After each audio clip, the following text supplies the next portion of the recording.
살아계신 하나님의 말씀입니다. 오늘 말씀의 제목, 자기 이익만을 좇은 자의 최후, 그렇게 정했습니다. 본문은 솔로몬이 등극한 이후에 시므이의 최후를 기록하고 있는 내용입니다. 한편으로 이제 생각해 보면, 한마디로 말씀을 드리면, 시므이라는 사람 어떤 사람이었습니까? 한평생 자기 이익에만 초점을 맞춰서 산 사람, 그의 최후를 본문이 기록하고 있습니다. 먼저는 36절 37절에서는 시므이를 향한 솔로몬의 지혜를 보게 됩니다. 이 앞에 사건은 이제 제사장 아비아달, 또 군대 장관 요압을 아도니아의 반란에 직접적으로 가담한 죄로 솔로몬이아가 그 둘을 숙청합니다. 근데 이제 시므이가 하나 남았는데, 이 시므이는 어떻게 달리 죽일 방법이, 명분이 따로 없었습니다.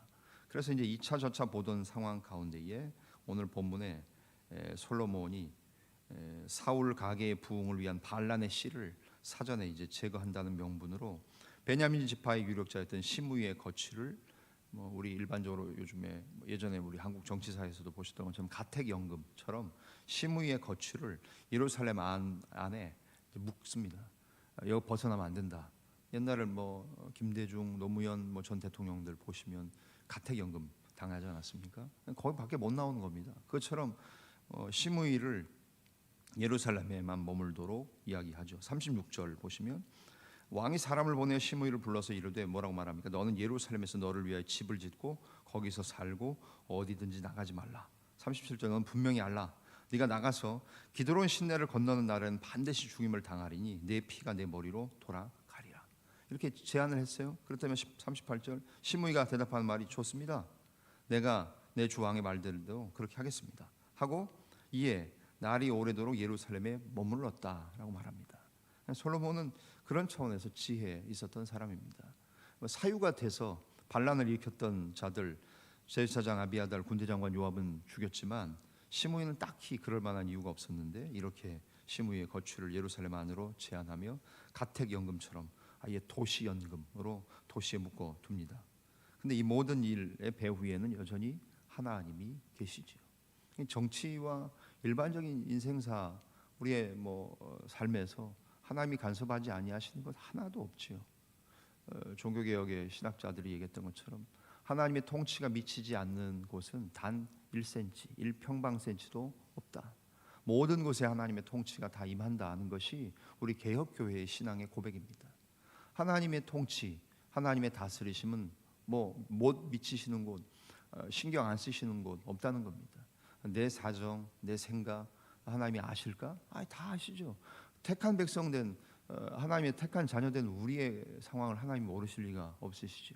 그런 상황 속에서 이 모든 일의 배후에 여전히 하나님이 계시다는 사실, 그러면서 하나님은 하나님 당신의 나라, 하나님 당신의 왕국을 바르게 세우시고 죄인을 심판하시는 참된 왕으로서 정치사에도 하나님이 주권을 가지고 계시고 모든 것을 하나님이 주관하고 계십니다. 오늘 본문에는 솔로몬에게 지혜를 주셔서 시므이를 예루살렘 성 안에 묶어 두게 하는 지혜를 발휘하게 하십니다. 중간에 39절부터 41절 본문을 통해서는 시므이의 삶을 보게 됩니다. 아까 오늘 제목에도 나왔습니다만 자기 이익에만 초점을 맞춘 삶이 시므이의 삶이었습니다. 3년의 시간을 한 도시 안에, 이스라엘 가보시면 알겠지만 예루살렘 자체가 크지 않습니다. 걸어 다녀도 거기 이스라엘 성지 가보신 분들 아시지만 성지 순례 가면 거의 예루살렘 안에는 차를 타고 안 다닙니다. 그냥 그 안에는 다 걸어 다닙니다. 그 정도로 작은 공간이지요. 거기에서 3년을 산다는 것 자체가 힘들었겠죠. 39절 3년 후에 시므이의 두 종이 가드 왕 마아가의 아들 아기스에게로 도망하여 간지라. 어떤 사람이 시므이에게 말하 이르되 당신의 종이 가드에 있나이다 하고 그 정보를 시므이에게 줍니다. 자기의 두 종이 블레셋 땅으로 넘어가요. 기드론 시내를 넘어가면 안 된다고 했는데 시므이가 어디까지 갑니까? 기드론 시내를 건너서 블레셋까지 들어가서 자기의 두 종을 데리고 옵니다. 그 일을 누가 알고, 여러분 비밀은 없습니다. 비밀은 없어요. 결국 시므이가 자기가 예루살렘에만 있어야 되는데 그 기드론 시내 건너서 블레셋까지 갔던 사실을 누가 알려주잖아요. 그러니까 40절 시므이가 종을 찾으려고 일어나 나귀 안장 지우고 가 들어가서 아기스에게 나아가 그의 종을 가드에서 데려왔더니 41절 시므이가 예루살렘으로부터 가드에 갔다가 돌아온 일을 어떤 사람이 솔로몬에게 고발하여 꼰질러요. 우리 속된 말로 알려줍니다. 비밀 없이 다 탄로가 나게 되죠. 그래서 41절부터 이제 솔로몬이 그 얘기를 듣고 불러서 시므이를 불러서 이르는 말이 42절에 나오는 것 아닙니까? 내가 너에게 여호와를 두고 맹세하게 하고 경고하여 이르기를 너는 분명히 알라. 네가 밖으로 나가서 어디든지 가는 날에는 죽임을 당하리라 하지 아니하였느냐? 너도 내게 말하기를 좋다 그렇게 말하지 않느냐? 43절 내가 어찌하여 여호와를 두고 한 맹세와 내가 내게 이른 명령을 지키지 아니하였느냐 하고 얘기하게 됩니다. 시므이를 보면 결국 사건 기억하십니까? 다윗 왕이 예루살렘에 들어올 때에 저주하고 욕하지요. 사실 벌써 이때부터 하나님의 어떤 통치, 하나님이 세운 왕이었던 다윗을 향해 시므이는 반란을 꿈꾸었고 또 자기의 이익대로 벌써 그 전에 그렇게 살았던 사람입니다. 3년간의 시간을 보내면서 시므이는 경계심이 풀어졌고 시므이의 초점은 솔로몬과 맺었던 약속에 있지 않았습니다. 자신의 사사로운 이해 득실에 있던 사람이었다는 이야기입니다. 주위에서 우리가 보게 될 것은 예루살렘에서 나갔다는 보고가 아니라 가드에 갔다가 돌아온 일이 보고됐다는 겁니다. 결국 시므이의 행동이 모든 사람에게 가려짐이 없이 드러나 소문이 퍼졌다는 이야기입니다. 이처럼 우리는 시므이라는 한 사람의 일을 보면서 근시안적으로 자기 이익만을 좇는 사람, 그래서 스스로 위기를 자초한 사람을 보게 됩니다. 그리스도인, 하나님의 백성된 저와 여러분들은 어떻게 사는 사람들이어야 합니까? 자기 이익만, 눈앞에 있는 것, 당장 앞에 있는 것만을 추구하는 사람이 돼서는 안 되고, 그리스도인들은 눈앞의 이익이 아니라 때로는 자기에게 손해가 되더라도 더 넓은 하나님의 통치하시는 하나님의 섭리, 영적인 세계를 바라보며 믿음을 지키고 하나님과 또 사람들과의 약속, 신실함을 지켜가야 한다는 겁니다. 오늘 우리가 또 만나게 될 많은 사람들, 닥치게 될 많은 일들을 경험할 겁니다. 당장 눈앞의 이익만을 추구하는 그런 어리석은 모습으로 사는 것은 아닌가. 오히려 손해가 되더라도 가야 되는 길, 마땅히 해야 될 의무, 그것을 추구하고 더 넓은 영적인 세계를 바라보며 하나님을 향한 약속뿐만 아니라 사람들과의 약속, 신실함을 지키는 것도 중요하다는 말씀입니다. 결국 42절부터 46절 좀 읽다 말았습니다만 결국 소탐 대시를 하게 됩니다. 저는 그런 생각을 참 많이 합니다. 우리의 신앙도, 신앙이 아니라 개인의 삶, 자기의 명예와 인생도 마찬가지라고 생각합니다. 괜히 작은 거 추구하다가 큰 거 잃어버립니다. 별것 아닌 거 가진 거, 영원하지 않은 거, 순간적인 거 추구하다가 영혼을 잃어버립니다. 눈앞의 이익만 추구하다가 여태까지 쌓아왔던 명성을 잃어버리는 경우 많이 보지 않습니까? 시므이가 그랬습니다. 소탐 대시라는 것의 모습이 본문에 드러납니다. 그래서 42절까지 말씀 읽었죠. 아까 43절 왜 명령시키지 않았느냐. 44절 솔로몬 왕이 하는 말입니다. 내가 내 마음으로 아는 모든 악, 곧 내 아버지 즉 다윗에게 행한 바를 내가 스스로 알지 않느냐. 우리 아버지 오실 때 네가 길에서 저주하지 않았느냐. 여호와께서 내 악을 내 머리로 돌려 보내실 것이다. 그러나 솔로몬 왕 나는 복을 받고 다윗의 왕위는 영원히 여호와 앞에 견고히 설 것이다. 이렇게 말하고 46절 했던 약속이 있으니까 여호야다의 아들 브나야에게 명해서 결국 그가 나가서 약속을 지키지 않았던 시므이를 쳐 죽입니다. 이에 나라가 솔로몬의 손에 견고하여 졌다라고 열왕기사가는 기록하게 됩니다. 왕의 명령을 어겼습니다. 바로 그 작은 일로 생명을 잃게 됩니다. 다윗 왕조에 대한 무시였죠. 그것은 솔로몬 왕과의 약속을 어긴 정도가 아니라 그것은 자기 아버지 선왕이었던 다윗 왕과의 약속, 그리고 다윗을 세우신 하나님의 약속, 하나님과의 약속, 하나님과의 신실하심을 위반한 일이었다는 겁니다.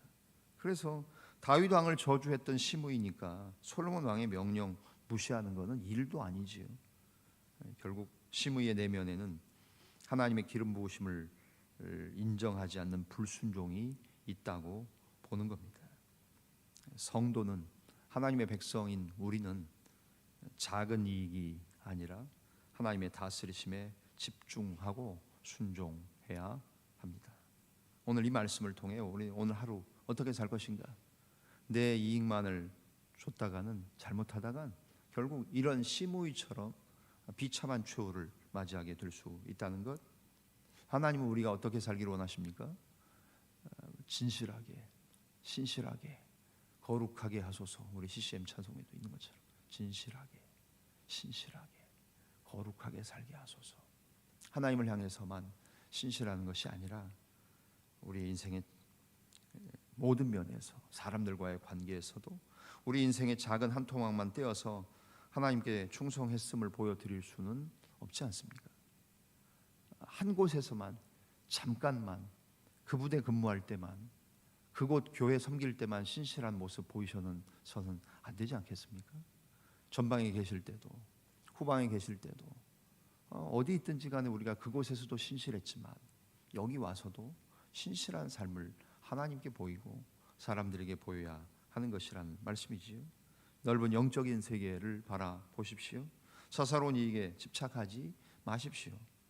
오히려 심의의 삶을 우리가 반면교사 삼아서 신실함의 교훈을 얻는 우리들, 하나님은 우리 인생의 전부를 요구하시기 때문에 부분과 토막만 드리고 바치고 헌신하는 것이 아니라 우리의 전부를 원하시는 하나님, 그 주님 앞에 늘 신실함을 지키시고 하나님께만 뿐만 아니라 사람들 앞에서도 신실함을 추구하고 자기 이익이 아닌 다른 사람들의 유익을 구하여 시므이처럼 살지 않고 일평생 동안 한결같았던 믿음의 사람, 다윗과 같은 믿음의 삶을, 우리 주님과 같은 믿음의 삶을 사시는 오늘 한날 복되고 거룩한 하루의 삶이 되어지시기를 주님의 이름으로 간절히 축원합니다. 기도하겠습니다. 살아계신 하나님, 감사합니다. 오늘 본문을 통해 오래전 구약의 역사를 통해 자기 이익만을 좇은 자의 최후를 보게 됩니다.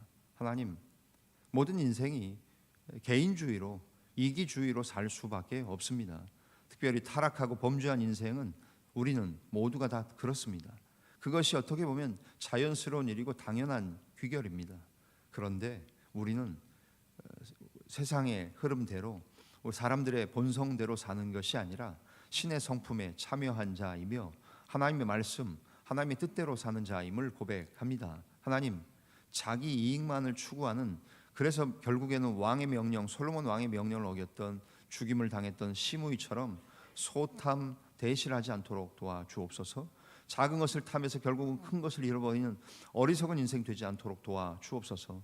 인생의 일부분만을 보여주기 위해서 사는 인생들이 아니라 하나님, 어디에 있든지 무엇을 하든지 어디에 가든지 하나님, 하나님을 섬기며 하나님께 신실할 뿐만 아니라 사람들에게도 진실하고 거룩하게 사는 우리 모든 교우들 다 될 수 있도록 은혜를 허락하여 주시옵소서. 오늘 한날 우리의 삶을 주님께 의탁합니다. 우리 삶의 일거수 일투족을 주장하여 주옵소서. 모든 것을 감사하며 고마우신 주님, 예수님의 존귀하신 이름으로 기도하옵나이다.